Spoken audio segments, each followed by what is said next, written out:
Whilst Diana enjoyed the privileges of a royal princess, she was determined to speak out about social issues, supporting more than 100 charities. Diana wanted to make a practical difference to those on the margins, and her impact and legacy still lives on, as Pam Rhodes has been discovering. Back in the 1980s and early 90s, some of the most marginalised in society were those who were diagnosed with HIV. There is now a danger that has become a threat to us all. It is a deadly disease and there is no known cure. There was so much fear and stigma surrounding AIDS that often people affected and their families just suffered in silence. Frances Elliston experienced firsthand the extent of the prejudice when her son Kevin was diagnosed with AIDS. You get into conversation, oh, I'm going to visit my son, oh, what's wrong with him? Oh, he got AIDS. Oh, no, you didn't do that in them days. You didn't do that. I was too scared to do it, actually. Diana's decision to champion people with this devastating illness was to have a far-reaching impact on patients and their families. Kevin met Diana when he was admitted to the Mildmay Hospital in East London, a Christian charity founded over 150 years ago. In 1988, it became the first AIDS hospice in Europe. Julian Labaptiste was a nurse at that time. But with all the prejudice and fear about AIDS, how did that affect people who were suffering? It was immense. There was people losing their jobs, they lost their housing, they lost their families, barbers wouldn't cut their hair, people wouldn't use the same cutlery, crockery. It was really shocking. Was it ever violent? Yes, people were beaten up, people had stones thrown at their windows, and we even had a few thrown at this building. And into that backdrop came Princess Diana. I mean, that must have been quite something at the time. Well, it was trailblazing at that time and immensely brave, and it meant a lot, not just to the patients in the hospital, but nearly everybody with HIV. Diana visited the hospice twice, and in 1991 she met Kevin and Frances. She held his hands for quite a while. You know, they talked for a while before she let go. These were patients that had been stigmatised, and here was someone coming along and saying, you are valued. She actually broke it down to, it's about one person being ill. It's not about what that illness is called. And I think it broke this barrier that you could discuss HIV. It was an illness like any other illness. With patients, she was just so caring, wanting to understand, wanting to listen, wanting to know what their story was. It was almost like her empathy was shining through her all the time. What do you think was so special about Diana? She oozed love and compassion. That's the only way I can explain.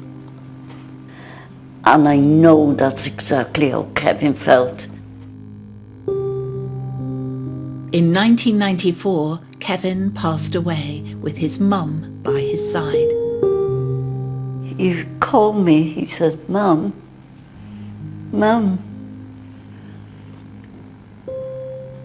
And I held his hand then. I said, come on, go on, take your journey, Kev. And he closed his eyes and said, goodbye, Mum. Oh, I can feel it now. I like to think the good Lord is holding his hand and saying, your mother's down there. Talking about you. Yeah.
Diana didn't speak publicly about her personal faith, but we've been reliably informed that our next hymn was one of her favourites, and it seems especially appropriate in this anniversary year.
On the 20th anniversary of Diana's death, she's still missed, remembered and celebrated across the world. Sally Magnuson has travelled to a leprosy hospital in Nepal to meet staff and patients there who still recall the difference Diana made to them.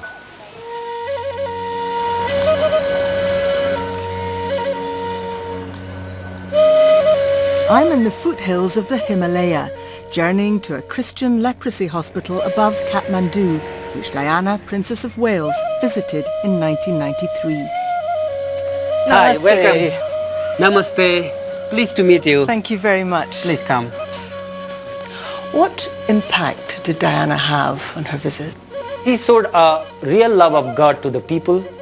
She touched their disfigured hands and feet. And that was astonishing at the time, Yeah, wasn't it? this was, Because what she was showing with this very simple gesture is that leprosy is no longer infectious. You know, the medicine was available that time, but the main issue was stigma, which was one of the main hindrances, obstacles to let the people come out freely to receive the treatment.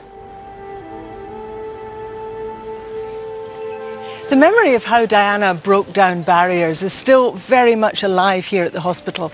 I'm on my way to meet the patient who was photographed with her. Budi Bahadur was just 24 when he met the Princess of Wales. Were you surprised when Princess Diana reached across and shook your hand? I was very happy because we are rural people and no one had done like that. So it was a wonderful privilege for me to shake hands with a person with high reputation. Did that have an effect on the way that people treated you afterwards? People started to accept him more. How is your leprosy now? Are you cured? I got an operation and I have been cured. Diana did help break down the stigma surrounding leprosy, but here in Nepal it continues to cause problems.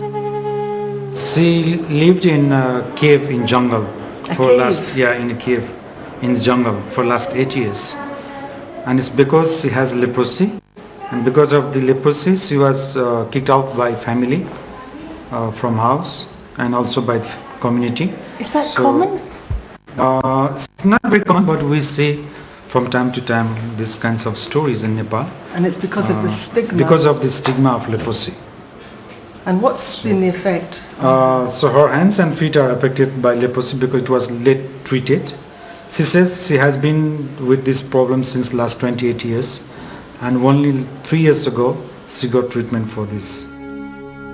The earlier patients receive medication and corrective surgery, the better.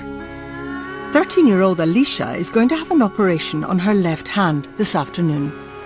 I can see that this hand still needs correction, but this one is healed. Yeah, this one is operated. So as you see here, this one is paralyzed. So she cannot use that hand to for normal life, using like grip, pins also, or hold something. So they hold the nano. So your thumb doesn't go to other fingers like we can do.